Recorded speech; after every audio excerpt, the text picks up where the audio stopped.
चलो भैया, राम राम। राम राम भैया।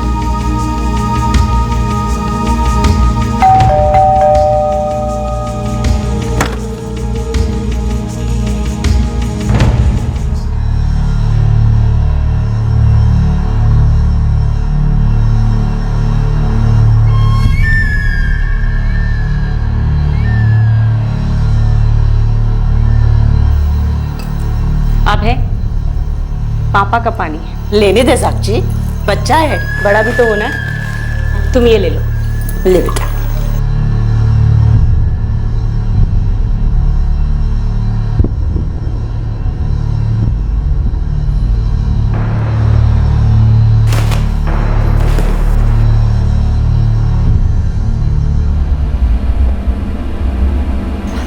छोड़िए, मैं कर देती। पता नहीं आज बड़ी थकावट सी लग रही है, तबीयत कुछ ठीक नहीं लग रहा है। मैं सो जाऊं क्या?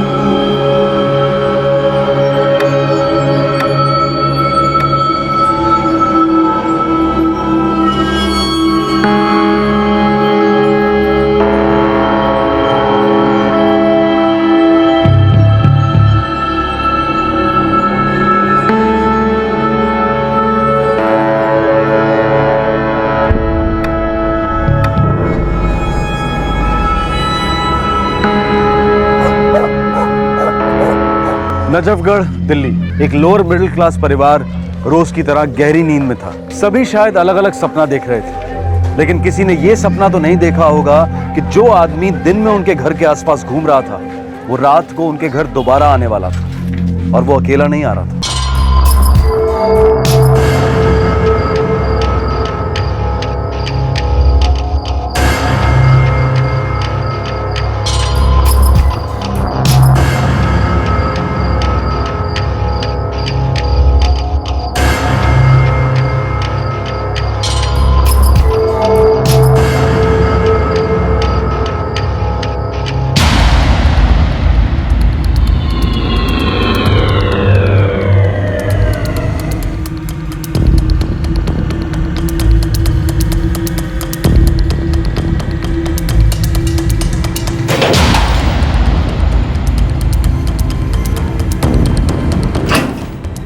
हे सुनो, सोना चांदी जेवर रोकड़ जो कुछ भी है सब जल्दी से लपेट लो, जल्दी करो।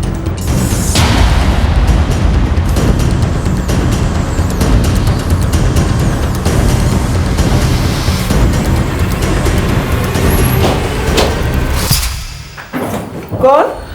अनिल, साक्षी, मीना, मीना, अनिल, अनिल, साक्षी, अनिल।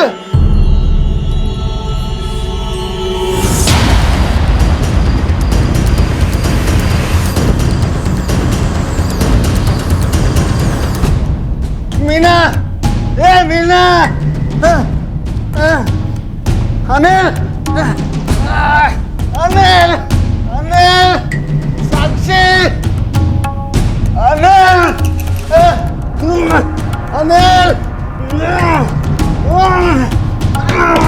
साक्षी, अनिल, अनिल, बाबूजी, बाबूजी, बाबूजी, बाबूजी, बाबूजी, क्या हुआ? कुछ चोर थे। तेरी माँ बेहोश हो गई। माँ? माँ? माँ क्या हुआ? माँ? माँ? माँ ठीक हो ना? माँ? माँ? माँ आप ठीक है ना?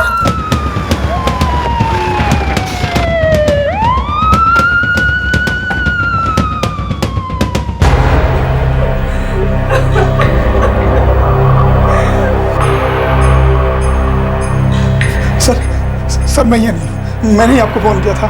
इनकी चोटें सीरियस है। हाँ सर मैंने एम्बुलेंस को फोन किया है, वो आता ही होगा।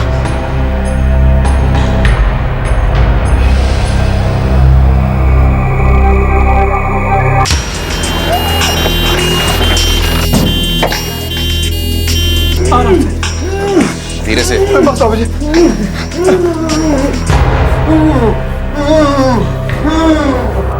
तुम अपने पिताजी के साथ हॉस्पिटल जाओ, मैं तुम्हें वहीं मिलूंगा।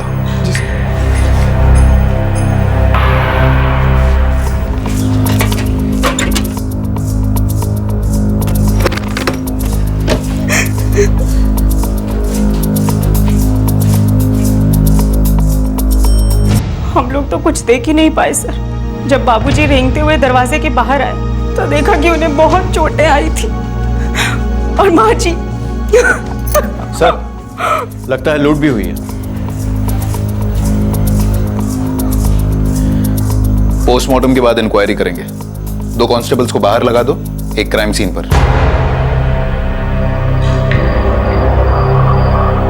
गला घोटा गया इंस्पेक्टर। ये औरत 63 साल की थी डॉक्टर। आपने बचाव में लड़ नहीं पाई। इसके गले के विंड पाइप चोक हो गए थे पूरी तरह से, एफिक्सिएशन हुआ और फिर डेथ। बाएं पैर का फीमर, दाहिने पैर का टीबिया, मल्टीपल कंपाउंडेड फ्रैक्चर्स हैं और ये दोनों ही फ्रैक्चर सीरियस हैं अनिल। जान का कोई खतरा तो नहीं है ना डॉक्टर? नहीं, ऐसी कोई बात नहीं, लेकिन तुम्हारे पिताजी गहरे सदमे में हैं।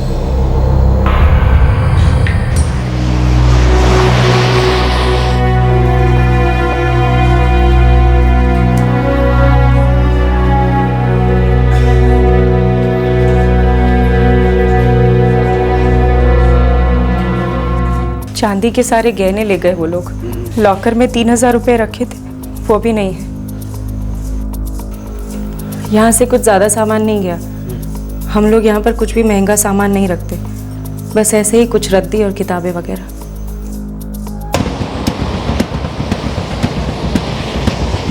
सर, चांदी के जेवर 10,000 के और 3,000 नकद। बहू के हिसाब से टोटल 13,000 की चोरी का हिसाब मिल रहा है। हमें बुजुर्गों पर वार करने वाले इन बुजदिलों का हिसाब करना है चौबे।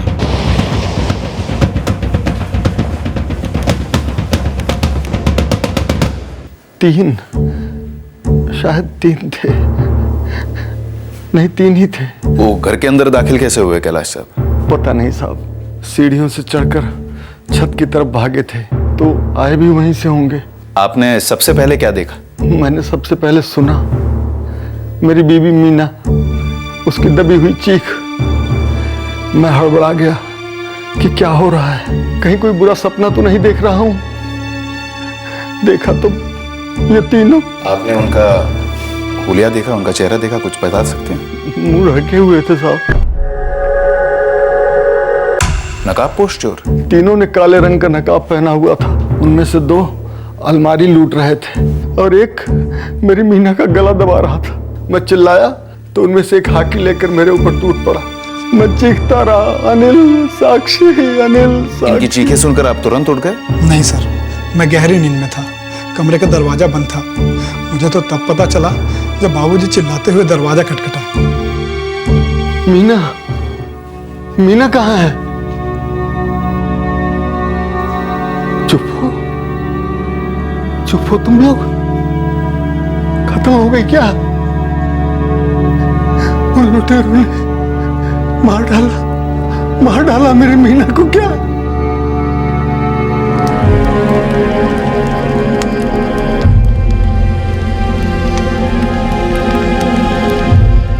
इस हमले में एक 63 वर्षीय महिला की मौत हुई और उनके 65 वर्षीय पति को गहरी चोटें आई। देश की राजधानी में सीनियर सिटीजन्स पर बढ़ते हुए हमलों का एक और तरोताजा प्रमाण था यह अटैक। पुलिस और प्रशासन पर अब काफी दबाव था कि वो इस कत्ल और चोरी के केस की गुत्थी को जल्द से जल्द सुलझाएं।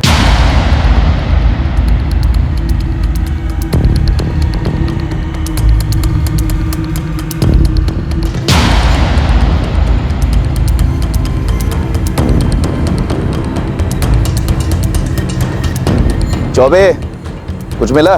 सर, उन लोगों ने सीढ़ी का इस्तेमाल किया होगा छत तक पहुंचने के लिए। छत पर दरवाजा भी नहीं है। कोई भी छत के रास्ते बड़ी आसानी से घर के अंदर घुस सकता है। सर, वो जो सीढ़ी है वो सालों से घर के पिछवाड़े में पड़ी है। क्यों? बस पहले से है। अनिल, तुम काम क्या करते हो? सिक्योरिटी में हूँ, मास्टर प्लाजा में। तुम्हारे बाबूजी काम करते हैं या रिटायर्ड हैं? जी करते हैं ना सर, दयाल इंटरनेशनल स्कूल में। आपको तो पता ही होगा, अपने नजफगढ़ में। हाँ, क्या काम करते हैं वहाँ? वहाँ प्यून है मेरे बाबूजी। साहब जितने भी खबरी भाई लोग हैं किसी ने इस कांड के बारे में नहीं सुना है। मतलब साफ है कि आसपास के गैंग का काम नहीं हो सकता है। फिर कौन थे वो तीनों? साहब जो भी थे अलग किस्म के खिलाड़ी थे। नकाब उकाब पहनना, हॉकी से मारना, सीढ़ियों से आना, इन सालों ने पहले से कोई प्लानिंग कर रखी थी और एक दो चक्कर घर के भी लगा रखा था। साहब मामला कुछ गड़बड़ है। सर जी, पिछले हफ्ते 35 चोर जेल से छूटे हैं, सबकी हाजिरी भी ली।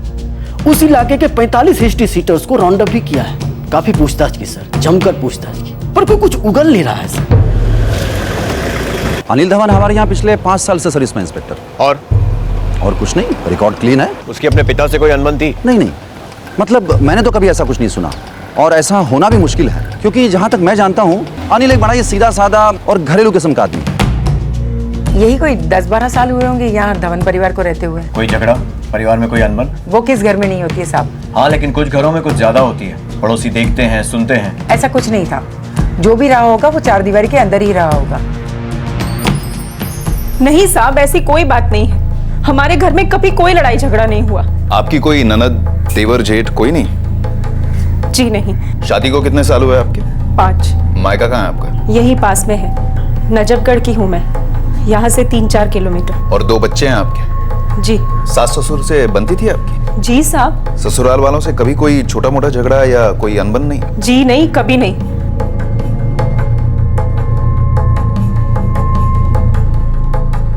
बाबूजी, कुछ देर में साक्षी खाना लेकर के आती होगी। मुझे अब चलना चाहिए। 2 दिन हो गए हैं ड्यूटी पे नहीं गया हूँ। मेरी चिंता मत कर, तू काम पे जा। सर, अनिल और साक्षी दोनों के फोन रिकॉर्ड्स खंगाले, कुछ भी ऐसा हाथ नहीं लगा। इन दोनों का कहना है कि घर में कोई भी अनबन नहीं थी। खबरी का कहना है कि इलाके का कोई भी चोर इन्वॉल्व नहीं है। लेकिन चौबे कांड तो हुआ है, एक की जान भी गई है, पर हमारे हाथों अब तक एक भी सुराग नहीं लगा है। सर, चोर नकाब पहन कर आए थे। अगर अजनबी होते तो क्यों पहनते? राइट। अनिल के पिता कैलाश ने उन्हें सबसे पहले देखा।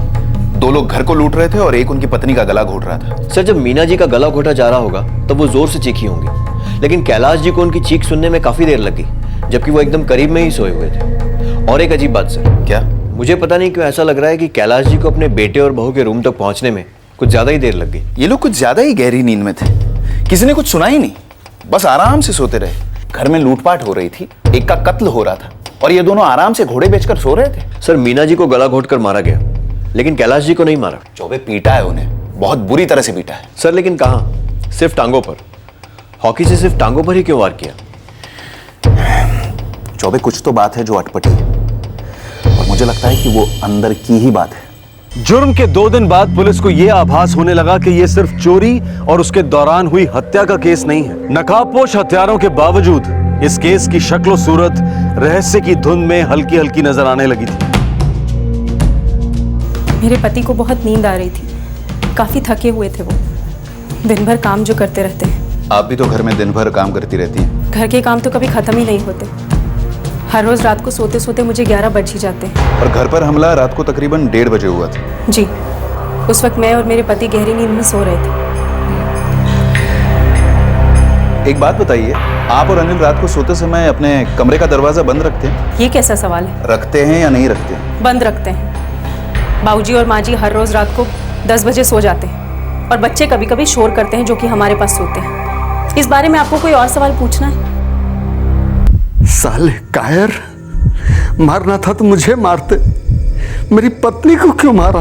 आपकी बहू और आपकी पत्नी के बीच में कैसे संबंध है? क्या? ये क्या सवाल हुआ? आपने सवाल सुना ना, मुझे जवाब चाहिए। क्या जवाब दूं? मेरी पत्नी तो रही नहीं, और वो सिर्फ अनिल की मां नहीं थी, साक्षी की भी मां थी। ऐसा कभी नहीं होता। सास कभी मां नहीं बन सकती और बहू कभी बेटी नहीं बन सकती। तो बताइए, उन दोनों के बीच में झगड़े होते थे? मुझे नहीं पता। क्या नहीं पता? अरे मुझे नहीं पता कि आप क्या बेमतलब का सवाल कर रहे हैं। मेरी बीबी को उन तीनों ने मार डाला। जाइए पकड़िए उन्हें। नहीं नहीं, ये क्या कह रहे हैं आप? साक्षी और मेरी माँ के बीच में कभी नोकझोंक नहीं हुई है। और आप कहना क्या चाहते हैं?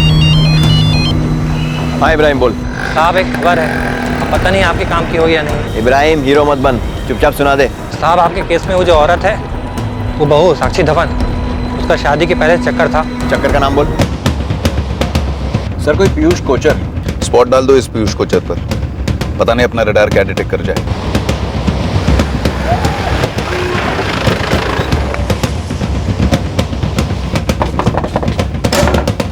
आप साक्षी के पिता हैं? हाँ जी, क्या बात है? हाँ जी, हमें पता है। शादी से पहले हमारी बेटी की एक पीयूष कोचर से दोस्ती थी। दोस्ती या दोस्ती से कुछ ज्यादा? जी वो ज्यादा हमें मंजूर नहीं थी। हमारे यहाँ जात से बाहर शादियाँ नहीं करते, कभी नहीं करते। जी हमारी बेटी को अपनी गलती का एहसास हुआ था।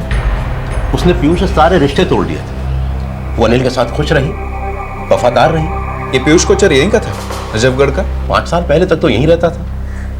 अब पता नहीं, हमारा उससे कोई लेना देना नहीं था।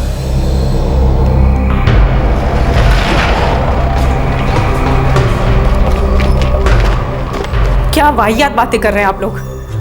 पिछले 5 सालों में मैंने पीयूष की शक्ल भी नहीं देखी और ना ही देखना चाहती हूँ। आपके पति जानते हैं? क्या बकवास है ये। आप लोग माँ जी के हथियारों को ढूंढने की बजाय मेरे और मेरे पति के बीच में आग लगाने की कोशिश कर रहे हैं। शायद 5 साल पहले लगी आग की कुछ चिंगारियां अब भी जल रही थी। शायद आपकी सास उन चिंगारियों को बुझाना चाह रही थी। साक्षी जी, होने के लिए कुछ भी हो सकता है। हमारा तो काम ही है केस को हर एंगल से देखना। आप बुरा मत मानिएगा। आप लोग मेरा नाम उछाल रहे हैं, मुझे ब्लैकमेल कर रहे हैं मेरे अतीत को लेकर। लेकिन फिर भी मैं आपको एक बार फिर से बता देती हूँ, शादी के बाद 5 सालों में ना मैं पीयूष से मिली हूँ और ना ही मैंने उसकी शक्ल देखी है। मेरा उससे कोई रिश्ता नहीं और आपसे भी हाथ जोड़कर विनती करती हूँ, गड़े मुर्दे ना उखड़े।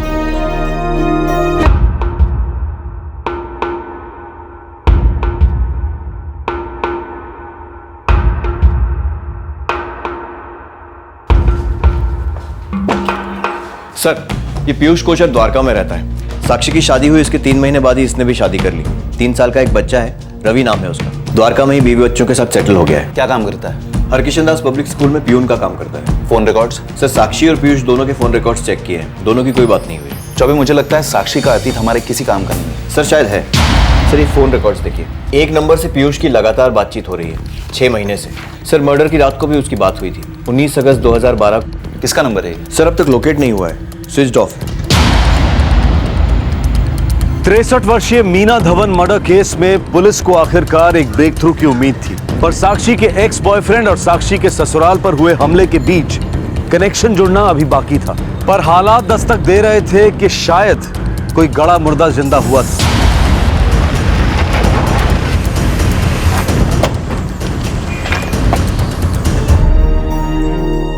सर सर सर सर अरे सर ये क्या पागलपन है सर? पागल तो कोई और है, किसी और के लिए। 5 साल बाद भी क्या पक रहे हैं आप लोग? बकना अब आपको पड़ेगा पुलिस थाने में। सर ये क्या हो रहा, मुझे कुछ भी समझ में नहीं आ रहा। हमारे पास पूरे सबूत हैं कि आपकी माताजी की हत्या में आपकी पत्नी का हाथ है। क्या बात कर रहे हैं सर आप? सर ये तो जाती हो रही है सर। ना, जाती तो हो चुकी है, लेके चलो। सर अरे बात तो सुनिए सर हमारी।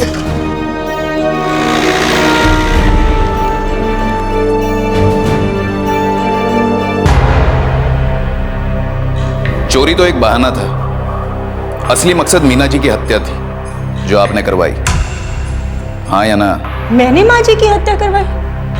पर मैं ऐसा क्यों करूंगी? वही जानने के लिए तो आपको यहाँ बुलाया है। तो आप कुछ नहीं जानेंगे, मुझसे तो कुछ भी नहीं, क्योंकि मैंने कुछ किया ही नहीं। ये नंबर देखिए, 44467899। 6 महीने पहले ये नंबर एक्टिवेट हुआ और पीयूष कोच्चर की इस नंबर से लगातार रोज बातें होती रही है। 19 अगस्त 2012 आपके सासू मां की हत्या हुई, वो चोरी का नाटक हुआ। उस रात को इस सिम कार्ड का लोकेशन आपके घर में पाया गया था और ये नंबर रात को 1:30 बजे के बाद स्विच्ड ऑफ था। 1:30 बजे साक्षी जी, मतलब हमला होने के बाद। पर मुझे इन सब के बारे में कुछ नहीं पता। देखिए, जरूरत पड़ी ना तो आपके घर की एक एक ईंट अलग करके उस सिम कार्ड को और उस नंबर को दोनों को ढूंढ निकालेंगे। आसान तरीका यह है कि आप अभी के अभी सब कुछ सच बता दो।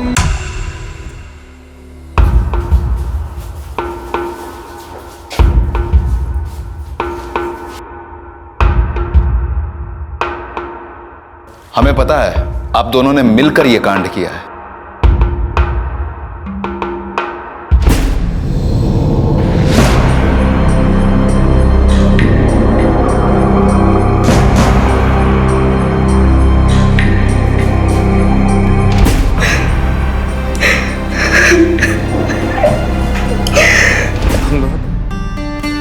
भूल जाओगी मुझे?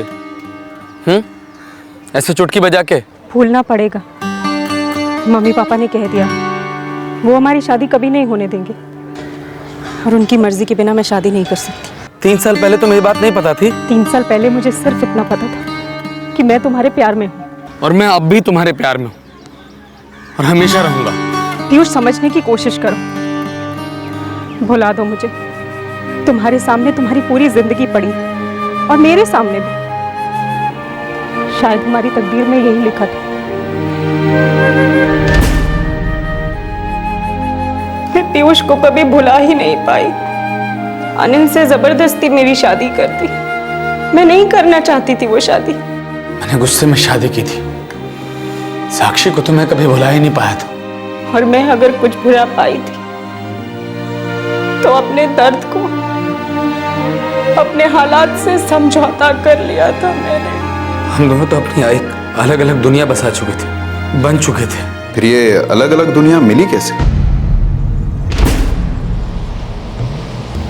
6 महीने पहले मैं बच्चों को लेकर मायके गई। वहां मैं अचानक पीयूष से मिली। पूरे 5 साल बाद।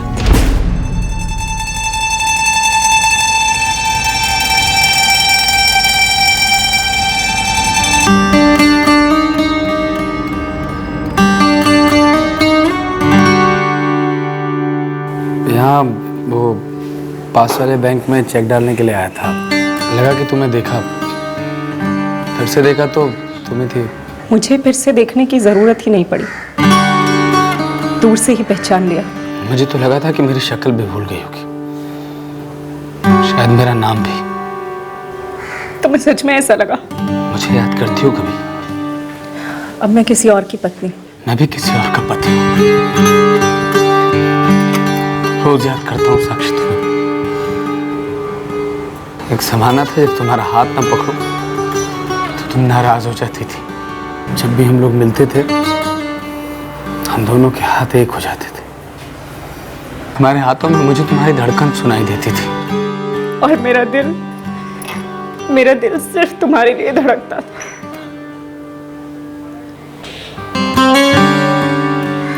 अब तो निभाती हूँ, जीती नहीं। तुम्हारा दिल फिर धड़क रहा,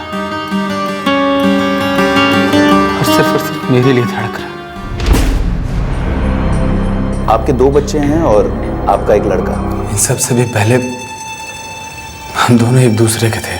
मेरे माँ बाप ने हमें अलग कर दिया, हमारी तकदीर ही बदल दी। तो आपने गंगा ही उल्टी बहाने की कोशिश की?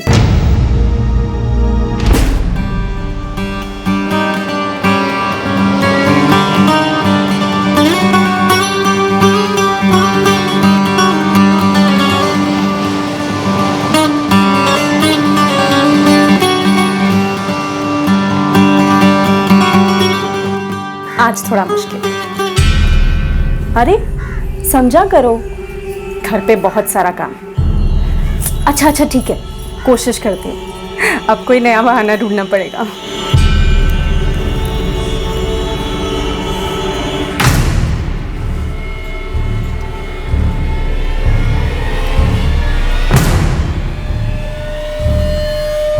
फोन छुपा क्यों रही है बेटी? ये कोई नया वाला लगता है। नहीं, वो ऐसे ही ले लिया था। मुझे लगा काफी पुराना फोन है, शायद शादी के पहले से है तुम्हारे पास। माँ जी, वो दाल जल जाएगी। सब कुछ तुम्हारे हाथ में है बेटे, जलने मत दो, बचा लो।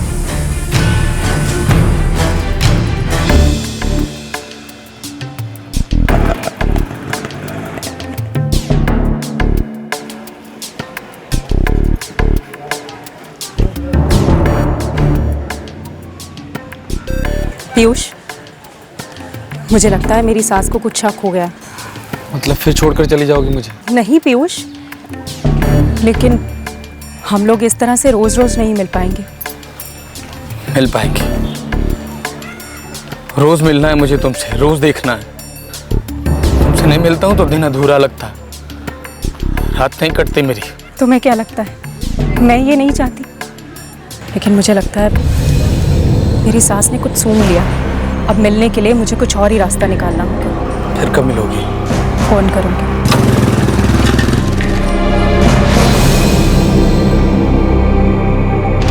और तुम्हारी सास ने तुम्हारे पति अनिल को बता दिया? उन्होंने किसी को कुछ नहीं बताया और मैंने भी नहीं बताया। क्यों? मैं 2 बच्चों की माँ हूँ, उनकी जिंदगी तबाह नहीं करना चाहती थी।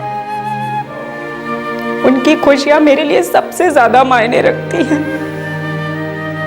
पर मेरी खुशियों का क्या?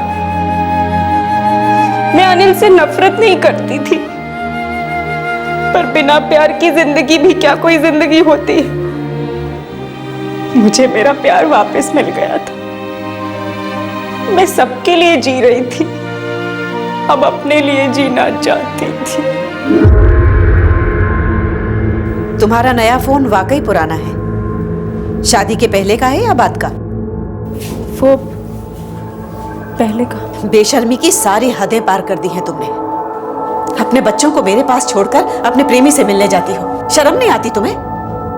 और मेरे समझाने का इतना सा भी असर नहीं हुआ तुम पे?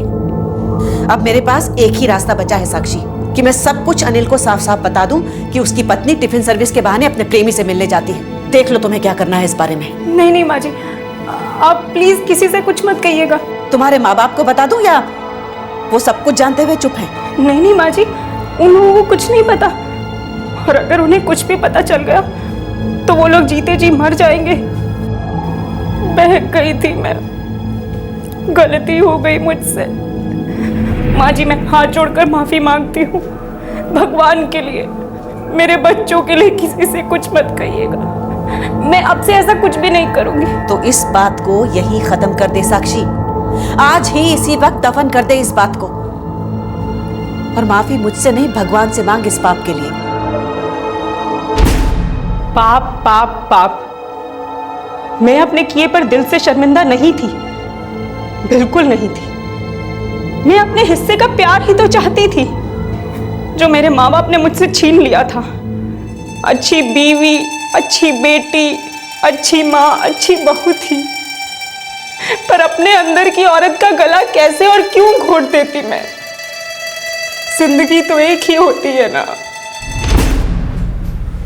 पीयूष, अब मुझे निकलना होगा, वरना मेरी सास को फिर से शक हो जाएगा। साक्षी बैठो। मैं मानता हूं कि दोनों के दोनों शादी के कैद में बन चुके हैं, जिंदगी जेल हो चुकी है। पर हम लोग कभी रिहा नहीं हो पाएंगे। तुम तो शायद बचकर निकल भी जाओ, पर मुझे तो समाज नोच खाएगा। 2 बच्चों की माँ अगर अपने पति को छोड़कर अपने प्रेमी के साथ रहना चाहे तो वो औरत औरत नहीं, डायन कहलाती है। इस वक्त तो डायन तुम्हारी सास है। नहीं पीयूष, सिर्फ सास नहीं है, माँ बाप भी है, सारी दुनिया है। साक्षी, हम लोग अपनी एक नई दुनिया बसाएंगे। अब तक तो सिर्फ तुम्हारी सास हम दोनों के बारे में जानती है ना। थोड़े दिनों के बाद कोई नहीं जानेगा। क्या मतलब?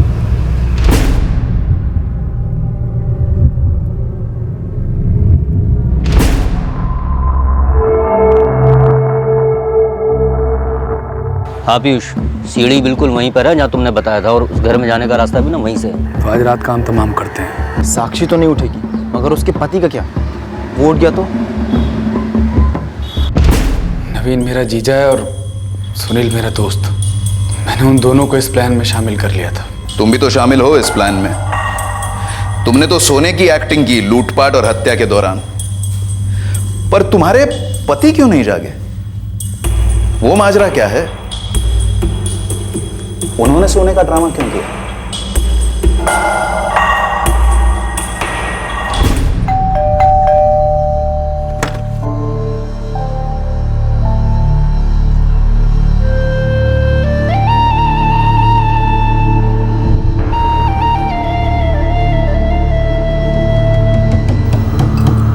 अब है पापा का पानी है, तुम ये ले लो।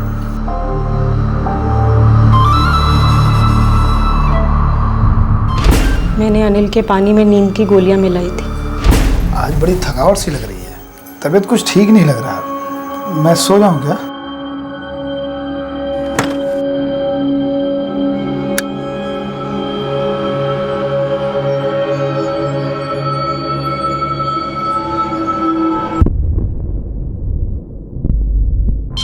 साक्षी, हाँ साक्षी, रेडी।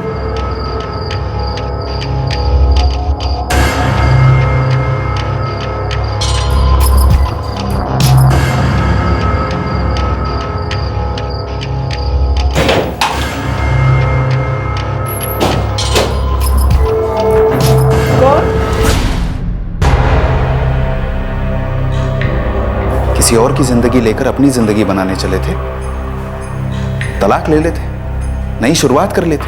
आज नहीं तो कल लोग, दुनिया, समाज सभी मान लेते। कहा था मैंने अपने माँ बाप से, मेरी खुशी चाहते हो तो मेरी बात सुनो, पर उन्होंने मेरी तब बात नहीं सुनी तो अब कैसे सुनते? मेरा नजरिया वो देखना चाहते ही नहीं थे। अपने माँ बाप पर गुस्सा थी तुम, फिर अपनी सास पर क्यों उतारा?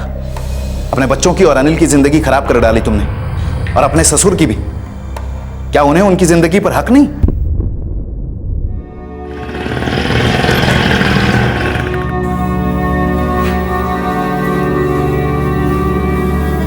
बाबूजी, मैं पानी लेकर के आता हूं। अनिल, क्या तुझे वाकई में कुछ भी पता नहीं था? बाबूजी, नहीं बाबूजी,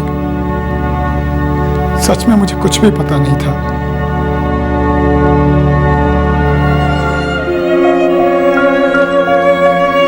एक बार बता देती, शादी से पहले, सगाई से पहले। क्या फायदा होता? तुम शादी के लिए मना कर देते और मेरी शादी मेरी ही बिरादरी में कहीं और हो जाती। तो शादी के बाद बता देती, ताकि तुम गंदी गंदी गालियां देते, तरह तरह के सवाल पूछते और शायद पीटते भी। बहुत मेहनत कर रहा था मैं, हमारी जिंदगी को और बेहतर बनाने की कोशिश कर रहा था। तुम्हें बहुत खुशियां देना चाहता था, लेकिन मुझे क्या पता कि तुम्हें मुझसे खुशी मिल ही नहीं सकती। एक बार सच कह ही देती। अनिल, तुमसे कहने के लिए ये बात कह रहे हो। अगर कह देती तो तुम सुन नहीं पाते, और अगर सुन पाते तो भी क्या करते? अपने लिए, मेरे लिए, हमारे बच्चों के लिए।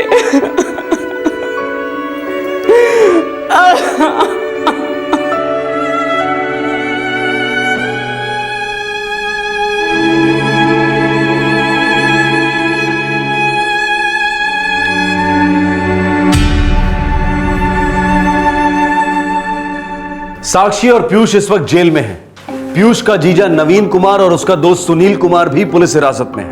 नवीन ने पीयूष की मदद करने के लिए इस जुर्म में उसका साथ दिया, और सुनील पैसों के लिए इस क्राइम का हिस्सा बना। इस जुर्म ने 2 परिवारों को बर्बाद कर दिया और एक मासूम की जान ले ली। साक्षी की घुटन के बारे में किसी को भनक तक नहीं थी, सिवाय खुद साक्षी के, और उसके माता पिता ने भी ये मान लिया था कि वो अपने पति के साथ बहुत खुश है। पति अनिल साक्षी के नॉर्मल बिहेवियर के कारण कभी ये समझ ही नहीं पाया कि साक्षी के मन में आखिर चल क्या रहा है। और जब उसकी सास मीना को पता चला तो उसके हिसाब से साक्षी एक बहुत बड़ा पाप कर रही थी। साक्षी और पीयूष ने अपने स्वार्थ को पूरा करने के लिए एक बेकसूर की जान ले ली। अगर साक्षी और पीयूष अपनी जिंदगी वाकई एक साथ बिताना चाहते थे तो वो कानून के दरवाजे पर दस्तक दे सकते थे। तलाक कोई पाप नहीं है, पर शायद ये सारी बातें कहना बहुत आसान होता है और करना बहुत मुश्किल।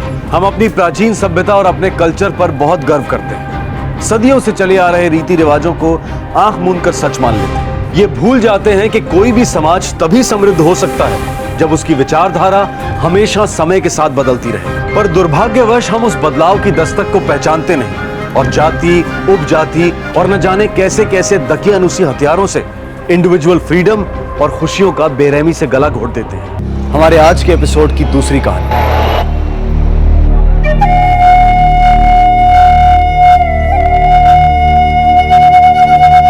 जा कहाँ रहे हो? बोला ना वो, पता नहीं, बस जा रहा हूँ। और बेटा, यहाँ कुछ क्यों नहीं हो सकता? हो सकता है नम्मी।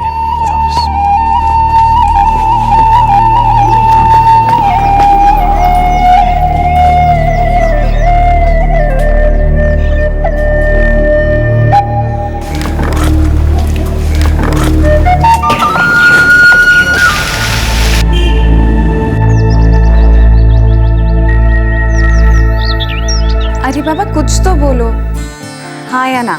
हाँ Shima, obviously it's a very good offer. एक तो मुंबई जैसी जगह नहीं इस दुनिया में, और तुम्हारी जैसी लड़की भी तो नहीं है। कम ऑन यार, आ जाओ। अरे सोचने का मौका तो दो। कम ऑन यार, हम दोनों एक साथ होंगे, एक ही शहर में हो गए, तुम्हें अभी सोचना? आशी, मैं कह रहा हूँ तुम आज ही रेजिग्नेशन दे दो और जल्दी आ जाओ। और सुनो, मुंबई आकर बैग्स पैक कर लेना। या वेरी फनी। आ रही हो ना पक्का? आई मिस यू यार लॉट्स। আমি সত্যি বলছি। আমি জানি। ठीक है अच्छी, मैं मॉम डैड से बात करती हूँ। Ashima, it's very good opportunity, ऐसे मौके बार बार नहीं आते। और आशिमा, रोशनजीत भी तो है वहाँ, शादी के पहले दोनों वक्त गुजारोगे तो अच्छा रहेगा। पर दीदी सिर्फ वक्त गुजारते मत रहना। और आपको पता है 3 साल से मैं वेट कर रही हूँ, कब मैं करीना कपूर के जैसे लहंगा सिलवाऊंगी, कब आपका संगीत होगा, कब फुल ऑन मेहंदी होगी। उफ दी, आपने तो बोर कर दिया मुझे। ए हेलो, ये असली लाइफ ना कोई करण जौहर मूवी नहीं है। अरे हमें अपने करियर सेटल करने हैं, खुद सेटल होना है। और प्रसन्नजीत को अभी वहाँ 1 साल भी नहीं हुआ। And you have no idea कि कॉर्पोरेट सेक्टर में कितना कट थ्रोट कॉम्पिटिशन होता है।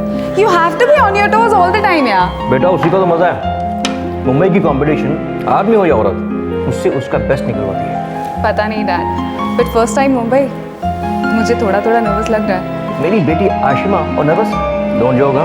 और देखो वो रेजिग्नेशन लेटर टाइप किया कि नहीं? आज सबमिट करें। एक्सीलेंट। एंड ट्रस्ट मी बेटा, तुम्हारा ये फैसला तुम्हारी लाइफ चेंज कर देगा। Hopefully. Come on come on.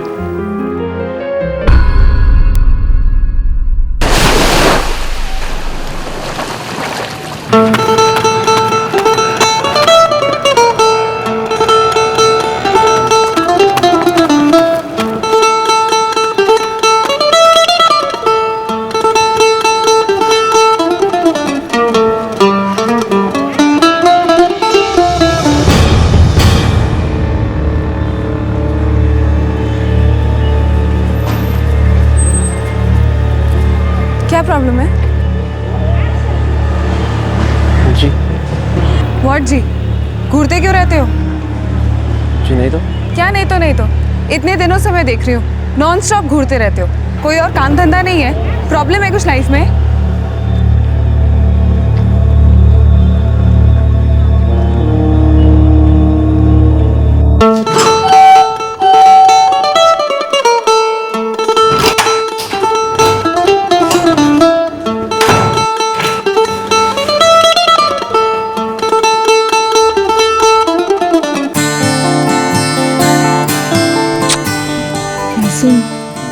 उठो ना, मैं 5 मिनट में ऑफिस के लिए निकल रही हूँ। 5 मिनट ना प्लीज, ऑफिस में बहुत काम है, लेट हो जाएगा। I'll get up in 5 minutes। अच्छा ठीक है, जितना भी काम है ना इस वीकेंड तो खत्म कर लेना। संडे को कोई काम घर मत लाना। मैं पहले से ही कह रही हूँ, संडे को हम सुबह जल्दी उठेंगे, कॉफी पियेंगे और बाहर जाके खूब सारा टाइम एक साथ स्पेंड करेंगे। ओके?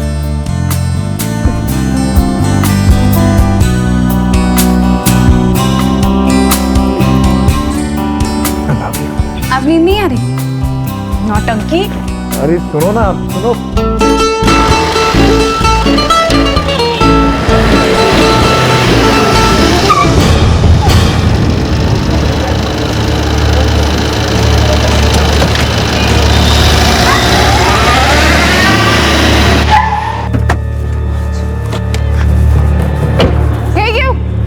रुको, इधर आओ।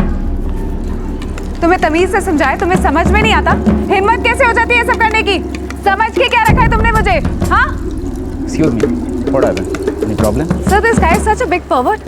मैं सोसाइटी में जब आती हूँ, जब जाती हूँ, ये कॉन्स्टेंटली घूरता रहता है। इसकी गंदी नजर हटती ही नहीं है। And it's so irritating. Dubey, खाल उतरवाना चाहता है क्या? मैंने इसे टोका भी, लेकिन इसे कुछ समझ में नहीं आता। कभी कभी मन करता है एक थप्पड़ लगाओ तब इसे समझ में आएगा। नाम क्या है तेरा? अमजद। दोबारा ऐसी हरकत की ना तो उठा के फेंकवा देंगे बाहर। चल ड्यूटी कर अपनी, चल। डोंट वरी, हम लोग सेक्रेटरी से इस मैटर पे बातचीत करेंगे। Thank you. मुंबई की एक पॉश हाउसिंग सोसाइटी, एक सिक्योरिटी गार्ड बिल्डिंग में रहने वाली एक लड़की को अश्लील नजरों से घूरता रहता है, उसे हर पल अनकंफर्टेबल फील कराता है। वो लड़की चुप नहीं बैठती, इग्नोर नहीं करती, वो विरोध करती है और उसे वार्निंग देती है। इस वार्निंग के दौरान बिल्डिंग के दूसरे लोग भी आ जाते हैं, वो भी उसे चेतावनी देते हैं और वो सिक्योरिटी गार्ड चुपचाप अपनी ड्यूटी पर लौटता है। अब सबसे अहम सवाल है, क्या ये चेतावनी, क्या ये वार्निंग काफी थी? क्या कोई ठोस कदम ना उठाना एक दस्तक थी कि अब बहुत गलत कदम उठने वाले हैं?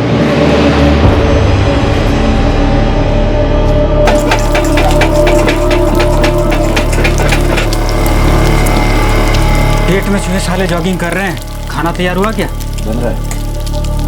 तो 2 हाथ लगाना, आटा लगाना।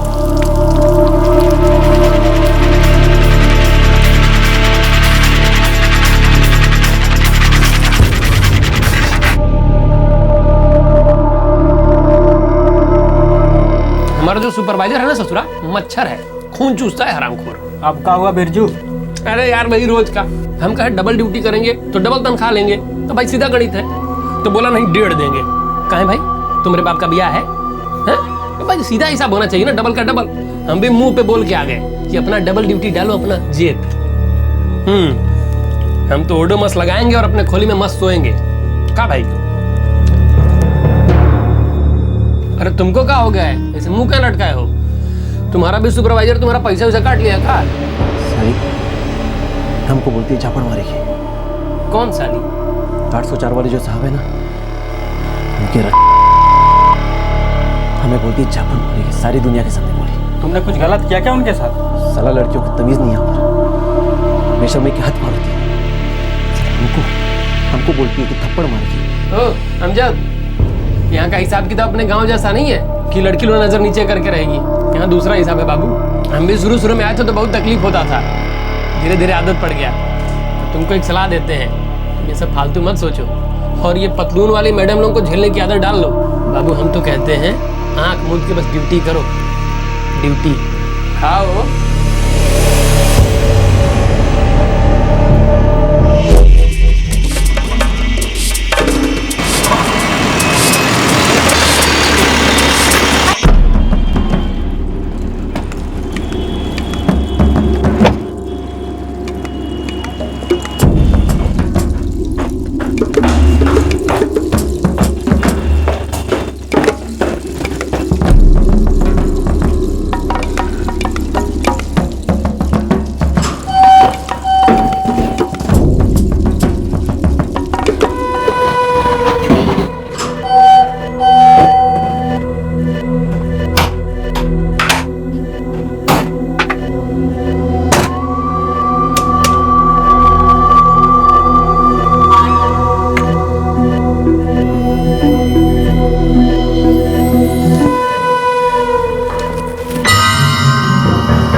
How are you? प्रसून, अच्छा सुनो, घर में इलेक्ट्रिसिटी नहीं है, क्या करूं? तो सिक्योरिटी को बोल दो ना, वो सेट कर देंगे। वैसे भी कॉम्प्लेक्स में ऑन कॉल 24 आवर्स एक इलेक्ट्रिशियन है, वही रहता है। तुम्हारे पास इलेक्ट्रिशियन का नंबर है? क्योंकि इंटरकॉम भी नहीं चल रहा है। मेरे पास ए विंग के सिक्योरिटी वाले का नंबर है, so I will forward you his number. तुम उसे बोल देना कि इलेक्ट्रिशियन बुला दे, right? Okay, bye, see you.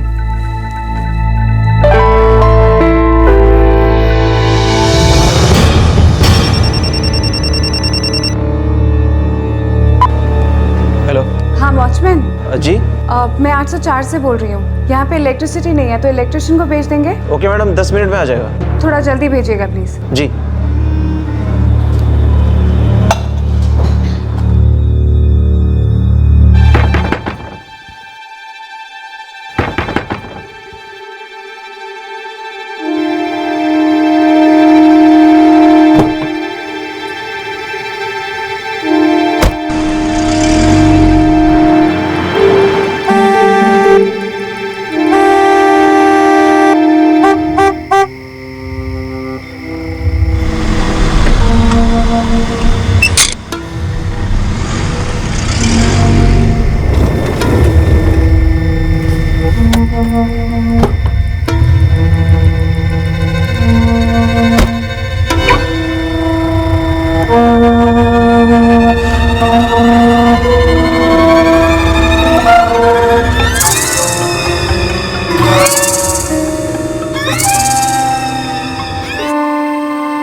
Ashima,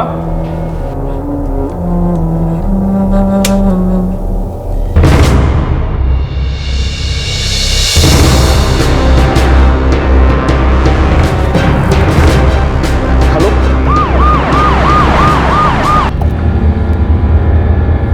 Ashima के पेरेंट्स पहली फ्लाइट से आपकी आखिरी बार इससे कब बात हुई थी? रात को 2 बार हुई थी।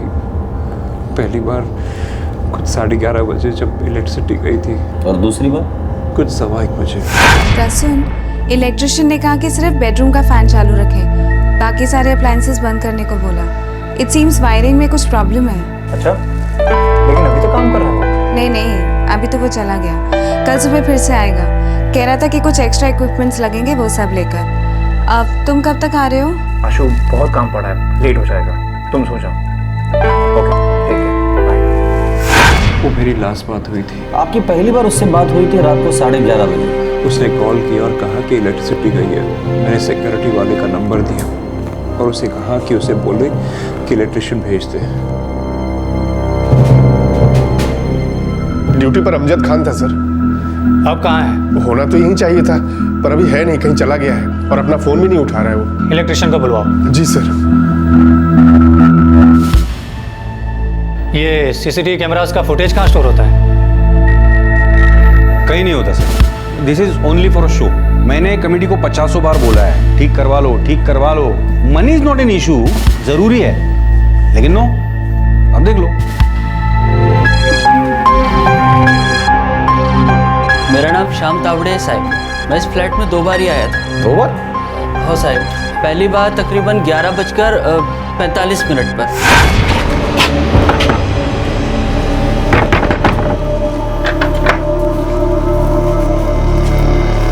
804 में बिजली गुल हो गई। चल। अभी क्या अभी? हाँ, अभी क्या अभी।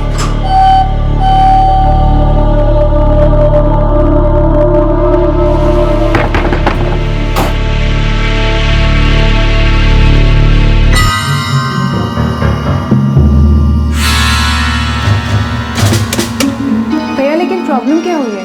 मैडम, प्रॉब्लम मेन लाइन में लगता है।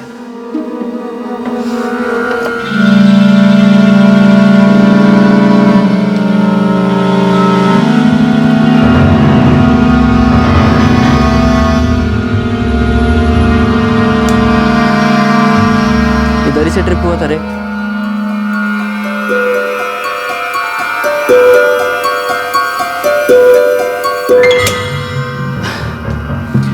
अभी बरोबर हो गया मैडम। देखो एक बार आप चेक कर लो अंदर। थैंक यू भैया।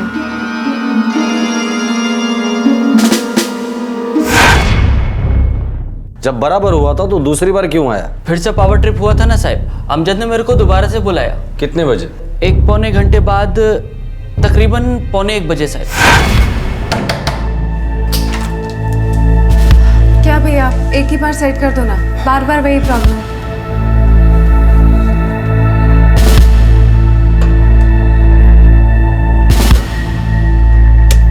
मैडम, वापस नीचे से ही ट्रिप हुआ है। मैं एक बार नीचे से चेक करके आता हूँ। यार, ये ऐसा क्या हो रहा है बार बार? वायरिंग का कोई लोचा रखता है रे।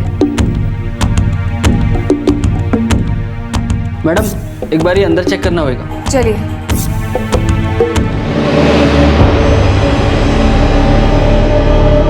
मैडम, इधर तो सब फिट है। मेन लाइन में कोई प्रॉब्लम लगता है। तो अभी क्या करना होगा? अभी फुल घर का वायरिंग चेक करना पड़ेगा मैडम।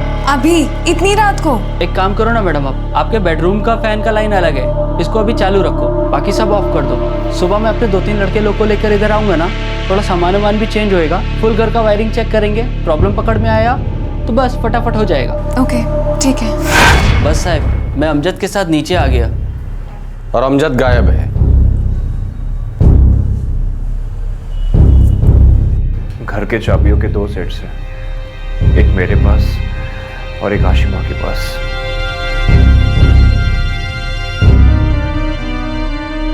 घर में फोर्स एंट्री का कोई निशान नहीं है। या तो आशिमा ने खुद दरवाजा खोला है या कोई दरवाजा खोलकर अंदर आया है। नहीं, हमने तो कोई आवाज नहीं सुनी। नहीं, हमने भी कोई आवाज नहीं सुनी सर। लेकिन प्रसन्नजीत ने कहा कि जब उसे बॉडी मिली तो उसने आप लोगों के फ्लैट्स के बेल बजाए थे। सुबह 4:20 खोलिए प्लीज, हेल्प हेल्प। देशी खोलिए प्लीज। सॉरी सर, मैंने सुना नहीं। नहीं, मैंने नहीं सुना सर। बिजली 2 बार गई थी और घर में कोई फोर्स्ड एंट्री भी नहीं हुई थी। पड़ोसी रात भर आराम से सोते रहे, उन्होंने कुछ भी नहीं सुना, ना ही किसी की चीखें और ना ही झड़प की आवाजें। उन्हें तो प्रसन्नजीत द्वारा बजाई गई डोरबेल भी नहीं सुनाई दी। और सिक्योरिटी मैन अमजद खान गायब था। अमजद और आशिमा के बीच पहले से तनाव था और उस रात अमजद भी इलेक्ट्रीशियन के साथ 2 बार फ्लैट में गया था।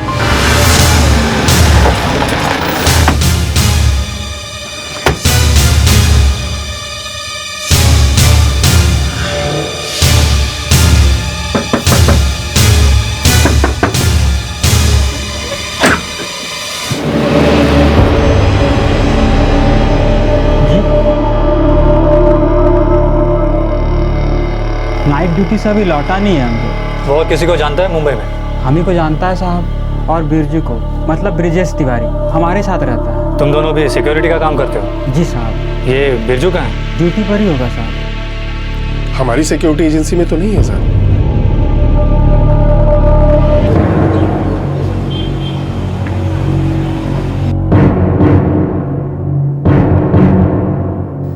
एड्रेस में तो सिर्फ गुलमर्ग श्रीनगर लिखा है। बंदा 2 साल से आपकी एजेंसी में काम कर रहा है, ना तो उसके गांव का पूरा एड्रेस है और ना ही कोई कॉन्टैक्ट नंबर। सच कहूँ साहब तो ऐसे लोगों का ना कोई ठिकाना होता है ना कोई फ़ोन नंबर। हर दूसरे दिन सिम बदलते हैं। सर वो काफ़ी रेगुलर था। उसकी एजेंसी के पास उसका बेसिक एड्रेस नहीं है, कोई भी एड्रेस नहीं है। वो आदमी रेगुलर कैसे हो सकता है? और आप लोग बता रहे हैं कि उसका आशिमा के साथ कुछ झगड़ा हुआ था, तो कॉलोनी ने कोई एक्शन क्यों नहीं ली? एनुअल जनरल मीटिंग में हम लोग सजेशन देने वाले थे कि पूरी सिक्योरिटी सिस्टम चेंज कर दिया जाए। आपके 3 बिल्डिंग्स हैं, 18 गार्ड्स हैं, एक सुपरवाइजर है, लेकिन किसी भी गार्ड्स के पेपर सही नहीं है और ऊपर से एक मिसिंग हो गया है। सर समझाए कैसे? लोग करोड़ों रुपए के फ्लैट खरीदते हैं, लाखों की गाड़ियां खरीदते हैं, लेकिन सिक्योरिटी पर वो 4-5 हज़ार ही खर्च करना चाहते हैं। सर 500 रुपए बढ़ाने की बात करते हैं तो 3rd वर्ल्ड वॉर शुरू कर देते हैं मीटिंग में। अरे करोड़ों के फ्लैट हैं और सिक्योरिटी 5,000 की, क्या हिफाजत करेंगे वो लोगों की?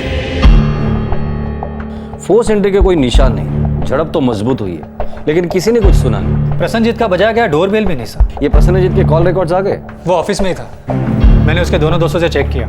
एक को उसने वाली ड्रॉप किया था और एक को दादर।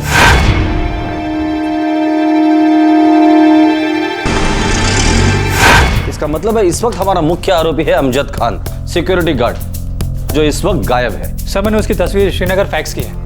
वहाँ के हेडक्वार्टर्स ने कहा है कि वो स्कैन करेंगे और पता लगाने की कोशिश करेंगे। सेलफोन अभी भी स्विच ऑफ है सर।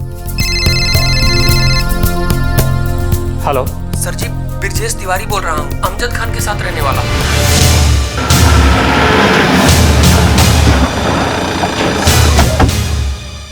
अमजद का फोन आया था साहब, उसने कहा उससे गलती हो गई, उसने बहुत गलत काम कर दिया है। कहाँ से किया था फोन? ये नहीं बताया साहब। सर घूम गया था हमारा, खून सवार था हमारे ऊपर, खून से चढ़ गई थी यार। अबे पागल, कहाँ छुपे हो तुम? अरे यहाँ पुलिस तुमको ढूंढ रही है। एक काम करो, तुम फटाफट वहाँ से आ जाओ और पुलिस को सब साफ साफ बता दो। तुम्हारे चक्कर में हम सब परेशान हो रहे हैं। अब मैं नहीं आने वाला। तो कहाँ जाओगे? जा रहा हूँ कहीं, पूछ मत, कहाँ नहीं बताऊंगा। अमजद हमारी बात। उसका मोबाइल फोन ट्रैकिंग पे डाल दो, वो मुंबई छोड़कर भाग ना पाए।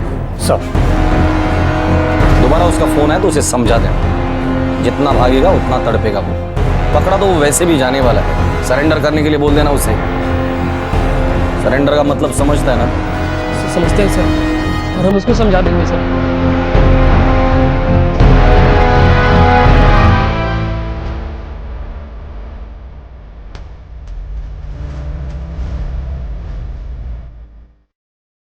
आशिमा ने मुझे सिक्योरिटी वाले को बताया था, लेकिन तभी हमें लगा नहीं था इतना सीरियस है, इसलिए मैंने भी ध्यान नहीं दिया। सोसाइटी में सबको मालूम था कि उस दिन आशिमा ने सबके सामने उसे डांटा था, लेकिन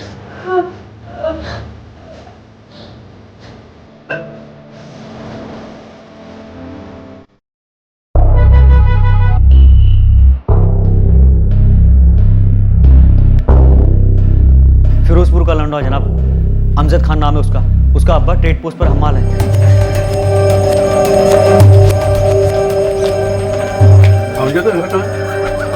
कौन सा ये वाला?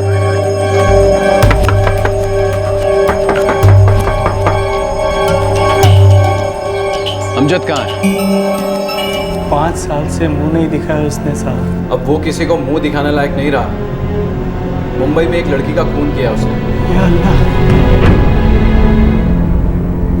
2 साल पहले एक बार फोन आया था उसका, तभी तो कह रहा था सब अच्छा है, आमदनी भी अच्छी है, और हमको 1 पैसा भी नहीं भेजा साहब। कसम खुदा की 1 पैसा नहीं भेजा उसने। सोचा था बुढ़ापे का सहारा बनेगा, सहारा बनना था तो क्या कर डाला। क्या कर डाला। देखो ये नौटंकी करना बंद करो और चुपचाप सच सच बताओ। हम झूठे नहीं है साहब, हम झूठे होते तो क्या इतने गरीब होते। अगर मुझे पता चला कि वो तुम्हारी टच में है और तुम हमें नहीं बता रहे हो तो खैर नहीं, मुंबई पुलिस और हम दोनों मिलकर हालत खराब कर देंगे तुम्हारी। वो तो अमजद कर ही चुका, अब क्या करना बाकी है साहब। 5 साल पहले रोजगार और बेहतर जिंदगी की तलाश में अमजद अपने गांव से निकल पड़ा। 2 साल पहले आशिमा मुंबई आ गई अपना करियर बनाने। आशिमा अमजद की विकृति का शिकार हुई थी और अब अमजद फरार था। वो भाग रहा था पुलिस से और अपने आप से, अपनी विकृति से और अपनी विकृति के अंजाम से।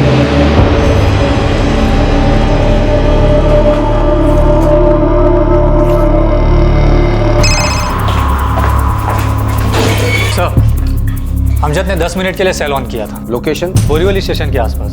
सूरत में किसी से बात हुई इसकी?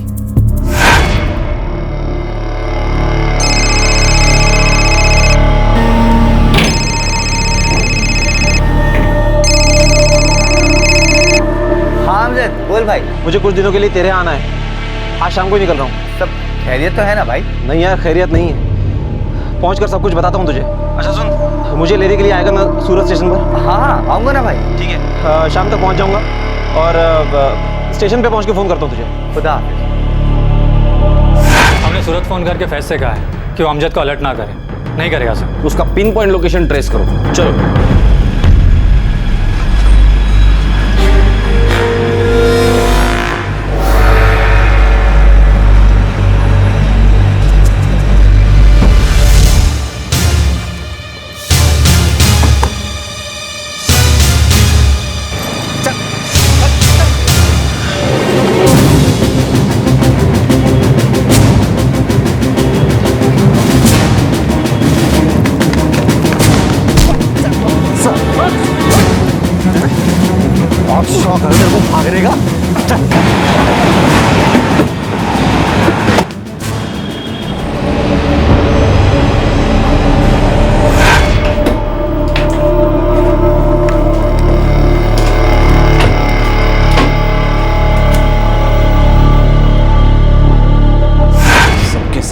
की छापड़ मारेगी। साला सबके सामने बेइज्जत किया हमें। तभी हमने ठान लिया था कि हम भी दिखाएंगे हम क्या चीज है। प्रॉब्लम मेन लाइन में लगता है मैडम। पहली बार हमें उस औरत के घर में घुसने का मौका नहीं मिला, इसलिए दूसरी बार हमने बिजली फिर गुल कर दी।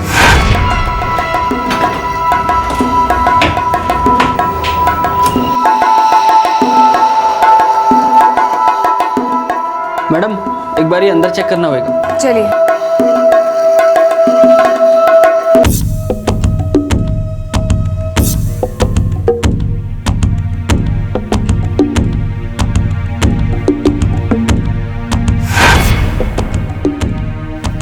उसके बाहर घर की चाबी हाथ लग गई।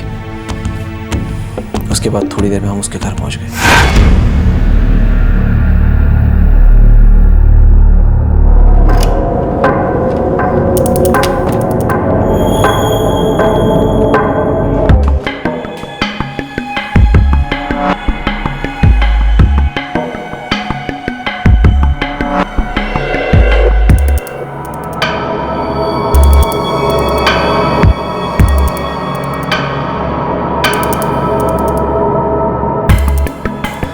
को लेकर अंदर गए थे।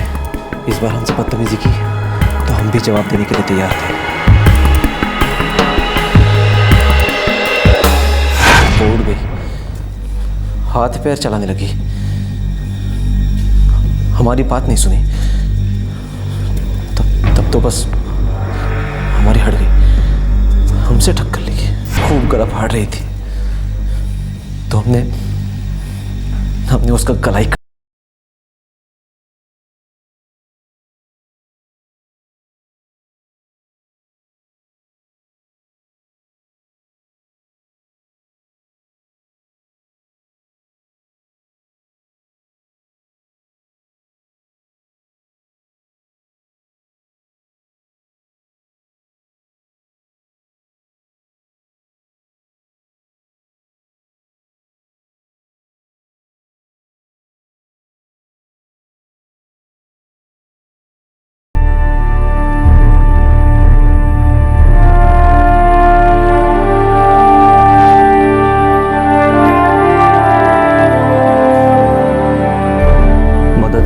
चिल्लाई मेरी बेटी। She shouted and shouted, पर किसी ने नहीं सुना, या सुना पर कुछ किया नहीं। कोई इन्वॉल्व नहीं होना चाहता, किसी भी चीज में इन्वॉल्व नहीं होना चाहता।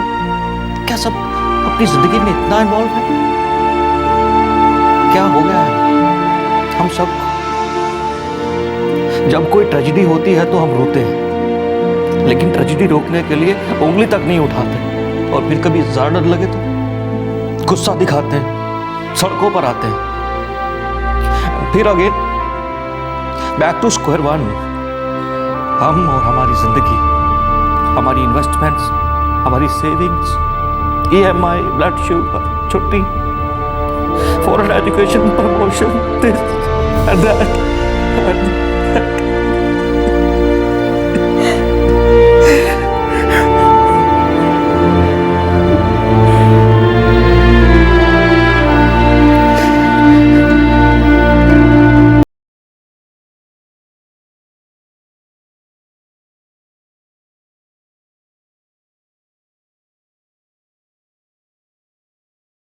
यार मैंने सुना है ये सिक्योरिटी सर्विस टॉप की है, द बेस्ट। वो सब तो ठीक है, लेकिन गेट पे बैठ के दिन भर आराम करने का 11,000 rupees per month, it's not happening. देख, कोई एग्री नहीं करेगा। अरे यार 11 उसने कोट किया है, हम उसे उतना देंगे थोड़ी।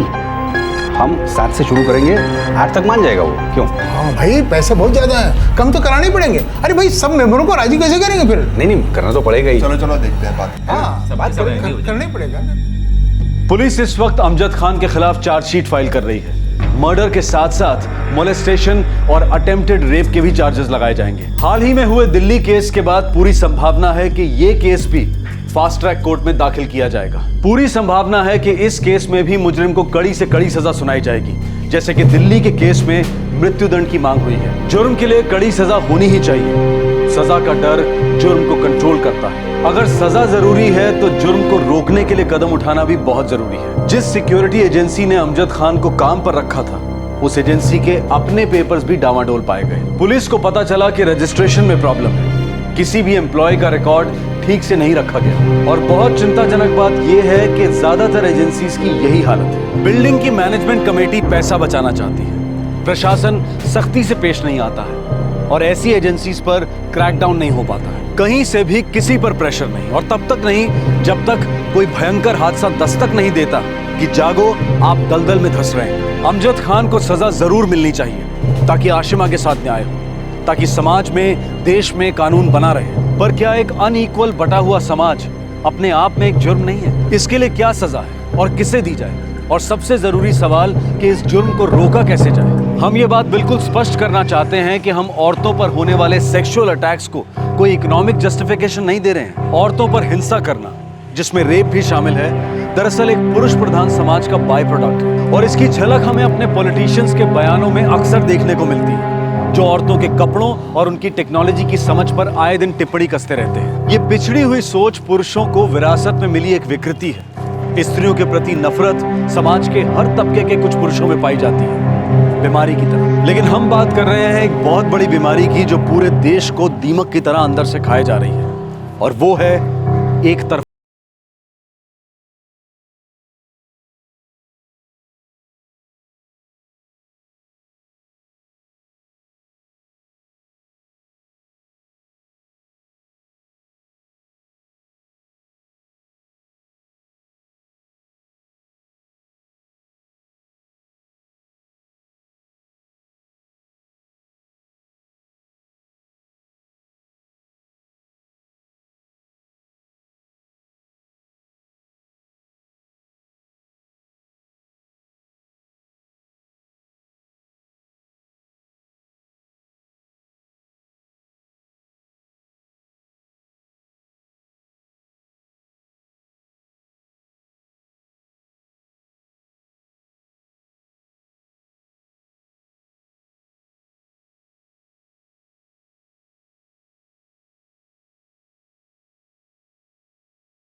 इस तरह के और भी एपिसोड देखने के लिए हमारे चैनल को सब्सक्राइब करें और बेल आइकन दबाना ना भूलें।